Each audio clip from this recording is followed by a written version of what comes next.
Ladies and gentlemen, after 5 rounds, we go to the judges' scorecards for a decision. All 3 judges score this contest 49-46 for the winner by unanimous decision and new undisputed UFC middleweight champion of the world, Sean Strickland. Duplessis dodges it. All right, so he's still I'm being talking. told that Strickland asks Gilbert Burns' son to move.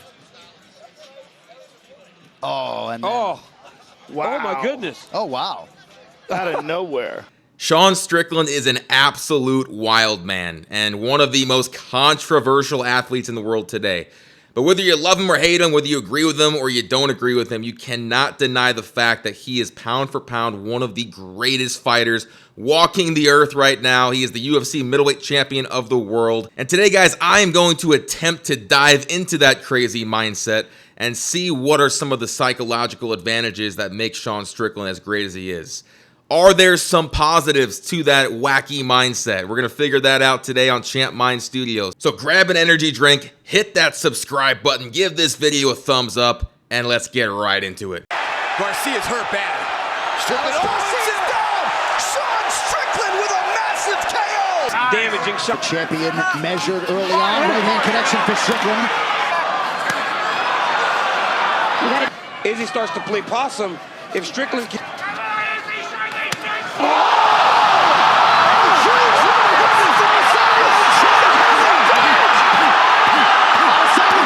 All right, guys, welcome back to the channel. My name is Mitch, and this is Champ Mind Studios, where we break down mindset and habits from some of the most successful people in the world. I'm talking athletes, fighters, celebrities, business owners, authors, you name it. Leaders from all different walks of life. We figure out what makes them great from a psychological point of view, and we take some of those attributes, we take some of those mindset skills, and we apply it to our own daily lives as we look to unleash greatness. Now, I know what some of you are probably thinking.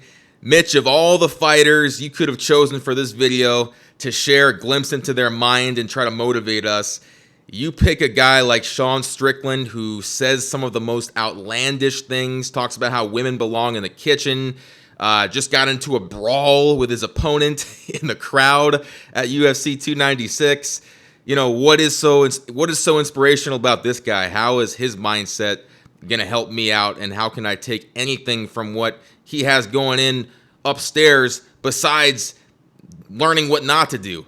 Now, look, I don't agree with a lot of what the man says, and I don't condone a lot of his actions, but this channel is not about, you know, who is the nicest guy in the world or who is, you know, the model citizen and that kind of thing. Like, we are studying world champions and studying what separates them from the rest of the pack, right?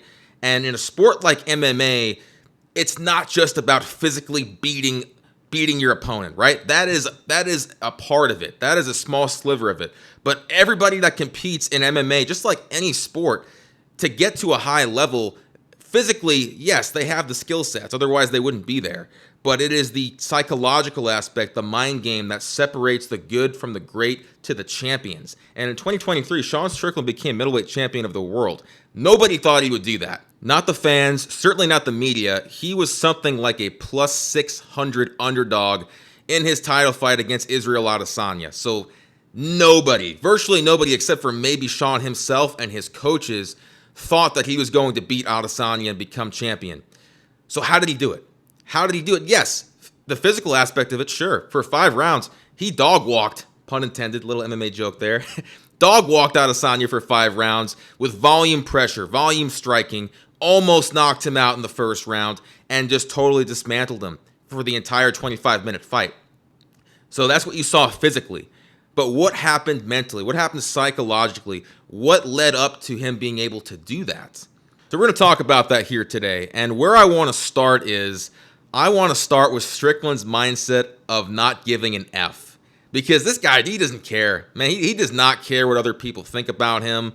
Doesn't care about praise, doesn't care about rejection, doesn't care about criticism. He doesn't care about any of that stuff. He doesn't even care about being champion. I mean, he's went on record that he just thinks it's a belt. He could not care less. Like, it's cool that he's champion, but he just loves to fight. He loves to compete. He got into fighting because he had a very troubled childhood. His father was extremely abusive to him, and he credits MMA and fighting to him not being in jail right now.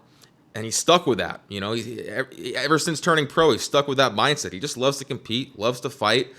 And winning a world championship, I don't think was ever really a dream of his. So the guy just doesn't care. And I think we could take a lot from that. If you haven't read the book, The Subtle Art of Not Giving an F, I highly recommend that. Because here's the thing, guys. We care way too much about the opinions of others. I mean, we really do. Think about it. How many times before you've done anything have you thought about in the back of your mind what somebody else is going to think about whatever it is you're about to do? You know I'm just as guilty. Like, I love my family to death, love my friends to death, but I do that. I'll think about, if I do this, what's so-and-so going to think? Are they going to think about me differently? And that could be good sometimes, but it could also hold us back in a lot of ways. And, I'm not going to sit here and say to totally block out the opinions of others because, listen, nobody became successful by themselves. Success was built on the backs and the help of other people in your life. So there's a balance there, right? But I think finding that balance is important. And I think at times getting into that mindset of not giving an F can be extremely beneficial. Not all the time, but I think finding the right moments to flip that switch. So we'll go back to Strickland. Man, this guy doesn't care. They asked him to step up on, 2 weeks' notice to fight Izzy Adesanya for the world title. This guy didn't care, man. He's like, he's a gamer. He's ready to go. Plus 650 underdog. Guy didn't care. I don't think the guy even really looked at the odds. He just went out there and just went out there and competed because he loves to compete, loves to fight. Could not care less if, he goes out there and gets killed by Adesanya in the first, 15 seconds. It doesn't matter to him because winning the world title was not the end goal. The guy just wanted to go in there. He wanted to fight, and he left it all out there. And I think that freed up a lot of the pressures that most people, most athletes, most fighters, they put this stress on themselves. They put this pressure on themselves of, this is a world title fight. This might be my only opportunity. I might never again get this chance. And you start kind of suffocating yourself mentally. Strickland didn't care. He did not care. And he became middleweight champion of the world. Now, again, I am not recommending for you to not care about your goals because you have to care about, you got to care about what you want out of life, right? You have to have a relentless burning desire and a passion for what you're trying to accomplish. But what I am saying is I think Strickland's mindset of looking at the world title as just a belt, just a prop, it's just another fight. Let me go out there, let me do what I do, let me fight, let me go out there, put the pressure on this guy. It blocked out a lot of that stress in his mind. It blocked out a lot of the negative talk, a lot of the negative self-talk that not just athletes, but all of us put on ourselves. Anytime we're going into a situation that's high pressure, that has some high stakes tied to it, we tend to second guess ourselves. We tend to think that we're not good enough, or we start visualizing negative outcomes. We start thinking like, man, this might be my only opportunity for this, and I don't think I'm feeling it today. I don't think this is gonna happen. We start beating ourselves mentally before we even perform the act. So what I'm saying is, I'm not saying to have this laissez-faire attitude about accomplishing something because that's not going to get you far at all. But what I am saying is, let's take the stress off of ourselves. Let's take some of that pressure off. Let's replace some of those negative thoughts with positive ones. Visualize yourself winning. Visualize yourself doing what you do. You know what I mean? Go out there and just be who you're supposed to be, man. And stop thinking about all the different ways that things can go wrong, all the different ways that you could lose. Forget about all that. Just step out there as if you're going into an octagon, as if you're going in there against the best fighter in the world, against a guy like Izzy Adesanya, and put the pressure on your opponent. Tap into that, and you're in what's called the flow state, to where you're not thinking about the result, you're just thinking about the action, and you're just doing the action, because you're damn good at it.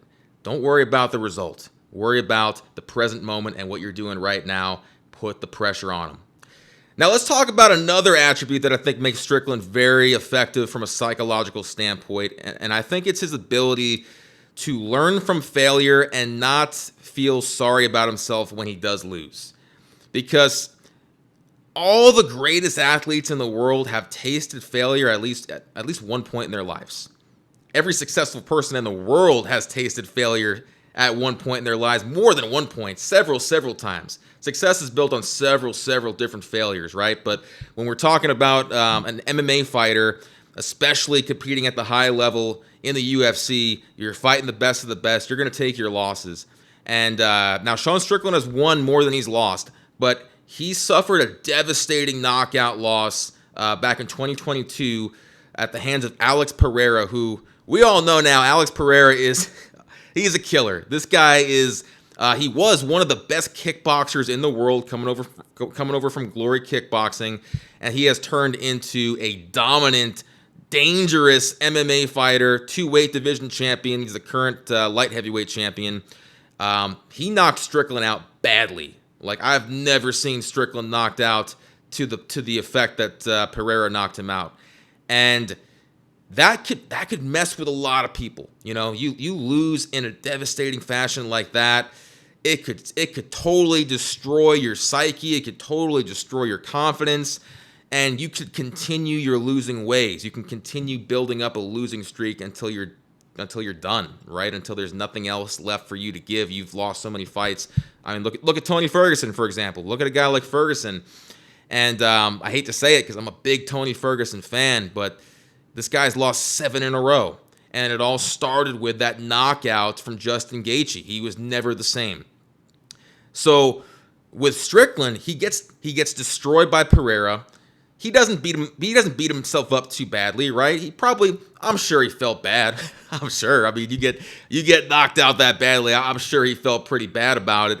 Obviously physically, but mentally for a while too. But what I think Sean Strickland did, and Ted Lasso fans will appreciate this next quote, I think he became a goldfish. A goldfish is the happiest animal in the world because it has a 10-second memory. Sean Strickland became a goldfish after that Alex Pereira fight. Not only that, he sought out Pereira, started training with him to where he started figuring out, okay, how did this guy beat me? How did he knock me out? Have him teach me what I did wrong. How did I leave myself open for that left hook? And it took Strickland's game to the next level. So I love that. You know, you have to take your failures in stride, and you learn from it. It's a learning opportunity. Nobody likes to lose. I'm not sitting here saying, oh, you know, you should be super excited about losing. It's great. It's not great. Losing sucks. Failure sucks. But there's a lesson to be learned in every single failure. And if you are not getting better every single time you lose, then you're doing it wrong. So the final 2 attributes that I want to leave you with when we're talking about the mindset of UFC middleweight champion Sean Strickland that I think attribute to him being great is his confidence and his ability to channel his upbringing and channel that rage, channel it all into something productive, which is what he does in that octagon every single time he steps in there. So let's start with the confidence. This guy, like I said, he never, I don't think he ever set out to be world champion. That was never really a dream of his, but he wants to win. Make no doubt about it. He wants to win, and he believes he can win every single time he steps in there. And, you know, this guy will go in there. So I'll use the Alex Pereira fight as an example. Leading up to that, everybody thought Strickland was going to use his grappling because apparently his grappling is a lot better than his stand-up, but he never shows it. So everybody thought he's fighting a kickboxing world champion in Pereira. This is the fight where he's going to take him down. He's going to showcase his advantage on the ground and maybe win a decision there, maybe get some ground and pound going, maybe submit Alex Pereira. He stood and traded with him. because he believed in his stand-up. He believed in his boxing, and it didn't work out for him that night. But again, he went back. He started training with the guy that knocked him out. He sharpened up some of his holes. And the same thing, he went out there against Adesanya. Everybody thought the same thing. They said, you know what? If Strickland's going to win this fight, it's going to be with his grappling. He's going to kind of expose some holes in Adesanya's takedown defense and some holes that he has on the ground. And for Strickland to win, he's going to have to use that grappling.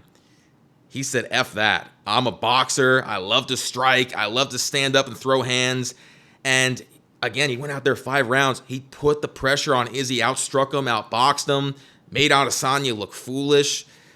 This is a guy that believes in himself and has that confidence, and you need that. You need that confidence. You have to believe in your skill set. You have to believe that you can get it done. Regardless of what other people think, regardless of what the naysayers say, you have to believe in yourself. The other thing that I think makes Strickland great from a psychological standpoint, we mentioned at the start of this video that he did not have a great upbringing, and I'm not going to talk about that too much. That's Strickland's story to tell. It's not mine, but he has been pretty open about it, and I think he channels, a lot of that trauma, a lot of that childhood trauma, but he channels it in a positive, productive way. Because again, he credits fighting, professional fighting, for him not being in jail right now. So he could have channeled a lot of that in a negative way. He could have taken those past experiences and his life could have been totally different, but he channels that. And, one of the things that, from a physical standpoint, that makes Strickland so effective is his conditioning, is his high volume pressure, and his effectiveness in the stand-up, right? I think it's because he channels a lot of that energy when he trains. And he's also notorious for, he spars like almost every single day. Like he's simulating real fights. And I say simulating, I think he's actually fighting for real every single day in training, which a lot of people will say is not the smartest way to train. It's a way to get injured, and you see a lot of fighters now kind of shy away from sparring. Sean embraces it because he loves to fight, and you see it carry through in his performances. You see it carry through because his timing, his footwork, his head movement, you develop that through hours and hours and hours of beating on your craft. And what is the craft of MMA? It's fighting. You're not going to become a better runner if you don't run. It's the same with being a fighter. You have to fight. You have to practice fighting to get better at fighting, right? Simple as that. And I think Strickland's ability to channel his childhood and the trauma that he got from that, I think it helps him perform at that high energy, at that high volume in training every single day. We can take a lot from that because, listen, everybody has a story. Everybody went through something. If you haven't, you're incredibly lucky. But everybody at one point in their life has been through adversity, has went through a situation where, there's some trauma there, right? And I think if you are able to, channel that energy into something productive, channel that rage that you have inside of yourself, channel it into something productive, you're going to be unstoppable.